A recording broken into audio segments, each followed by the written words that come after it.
How annoying are running injuries? I feel like running injuries, oh shit. I've got a bit of a big call to make about running injuries, and that is, I think that after getting an injury, you become a lot more appreciative of running and what it does for you and how much you need it. And after you have a significant injury, you feel like, running is not just about getting better. It's actually, you need it, right? It's an essential part of your life.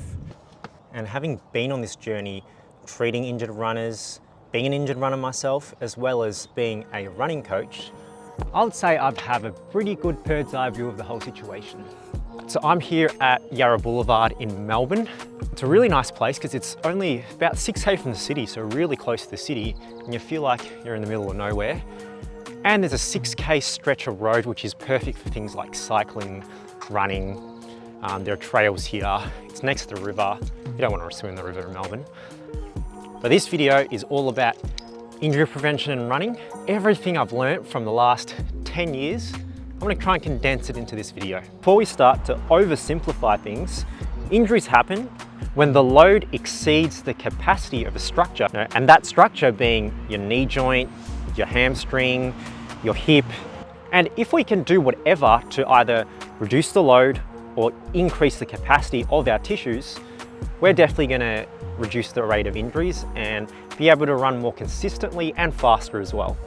Tip number one would definitely be strength training. You've heard me ramble about this topic so much on this channel, but because it's true. Strength training allows us to build what we call tissue capacity, which is, think of your muscles like the scaffolding to a building. The stronger the scaffolding, the less likely that building is going to collapse. That building being all your structures, all your tissues, so that being a bone, ligament. Strength training is building that scaffolding to help that. Have a look at this. And my tip would be to find the easiest way to incorporate it into your training program, whether that's at home, whether that's in the gym.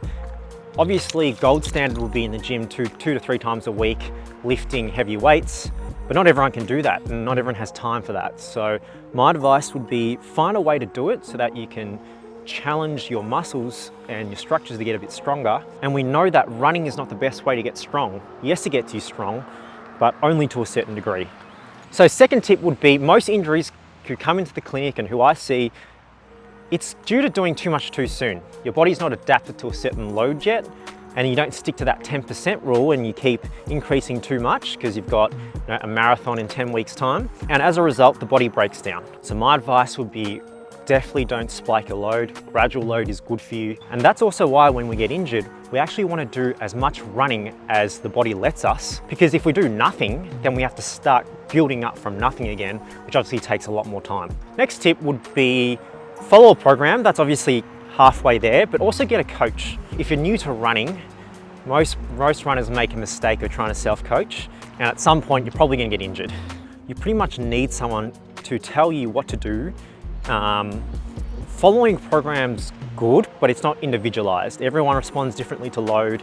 Everyone feels differently. Everyone has different life circumstances and come from different backgrounds. And a generic program can't really get you there. And I think having a reassurance of a person telling you that has a lot of value in itself. And I guess the issue with generic programs is you've got input of, a program telling you what to do, but you don't have any feedback. You can't give it feedback, so you can't change it. It's not individualized. I think next one, everyone's heard a million times before. You need to listen to your body. Your body is one of the most important things that will tell you. You should know your body and how it should feel on a given day, in a given training cycle, on a given session, better than anyone else, even better than your coach. So you need to learn how your body reacts to certain sessions, and if something feels off, you need to make sure you're listening to the feedback that your body's giving you, whether that's, oh, I'm waking up really tired 2 days in a row. These 1K reps feel a lot more sluggish than usual. I'm getting jitters at night, things like that. Next one, I'm obviously a bit biased because I'm a physio.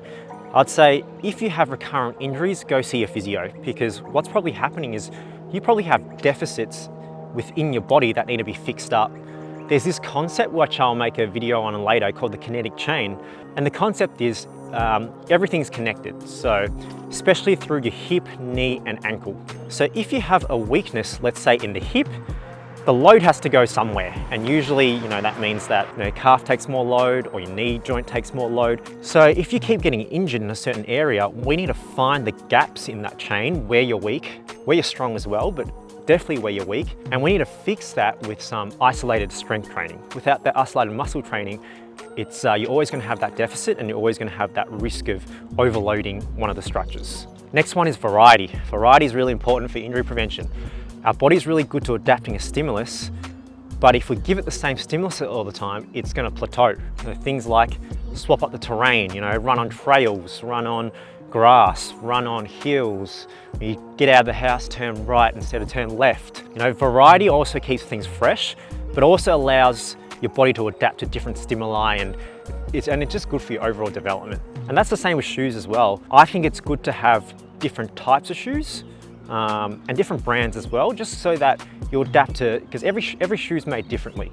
So if we're able to adapt to different types of shoes, and some shoes might be a bit more supportive, some shoes might be carbon plated, some shoes might be trail running shoes. I think it's just good to give your body different stimulus with shoes. And the argument that you're spending too much money, you're probably going to spend the same money. So if you cycle through 3 pairs of shoes, they're probably going to last more than 3 times longer than 1 pair of shoes.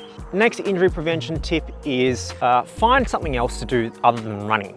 I think this is always good, especially for younger athletes, guys in their teens and developing athletes. Just because running is the same movement over and over and over again. And going back to my last point, variety is a really good injury prevention factor, and a really big risk factor for injury is repetitive movements and doing the same thing over and over again. So teaching your body to move in different directions, to use different muscle groups is really just going to balance things out.